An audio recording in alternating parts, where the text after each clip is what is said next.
এটা হচ্ছে জেনিথ গোল্ডের মোটর। এটা আপনারা দেখছেন, এটা গোল্ডেন মোটর। এখানে পুরো টাইপিং করা আছে, ক্যামেরাম্যানকে একটু দেখাতে বলবো। পুরো জেনিথ গোল্ডের মোটর, এটা টাইপিং করা আছে। এইটা ব্যাটারি সাইকেলের বেস্ট মোটর, 1 নম্বর মোটর হচ্ছে জেনিথ গোল্ডের। তো ব্যাটারি সাইকেল যারাই করান একটু ভালো মোটর দিয়ে করাবেন, জেনিথ গোল্ড মোটর দিয়ে করাবেন। তো দোকানদারদের ভাইদের সব উদ্দেশ্য করে বলছি, দোকানদার ভাই অনেকে আমাকে ফোন করে যে দাদা 22 ইঞ্চি সাইকেলে কোন স্পোক লাগাবো, 20 ইঞ্চি সাইকেলে কোন স্পোক লাগাবো। তার জন্য ভিডিওটা আমি বলে দিচ্ছি। আপনার 22 ইঞ্চি সাইকেলে 272 mm স্পোক লাগাবেন, আর 20 ইঞ্চি মানে স্কুল সাইকেল যেগুলো আছে 20 ইঞ্চি স্কুল সাইকেল আপনারা 275 mm স্পোক লাগাবেন।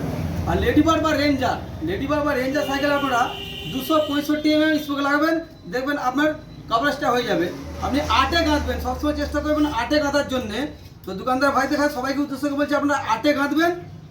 যা যা স্পোকের মাপগুলো বললাম সেই স্পোকের মাপে গাঁথবেন। দেখবেন যে আপনার রিমের স্পোকও বেরোচ্ছে না, খুব সুন্দরভাবে ফিটিং হচ্ছে। যে আপনার টালটা ভেঙে নিয়ে আর কি আপনারা ফিটিং করতে পারবেন। তো এই সাইকেলটা রেডি হচ্ছে, এটা এর ভিডিও আমি দেবো। রেডি করে নিয়ে এখন এই কাজ চলছে, কাজ কমপ্লিট হওয়ার পর ভিডিও আমি দিয়ে দেবো আপলোড।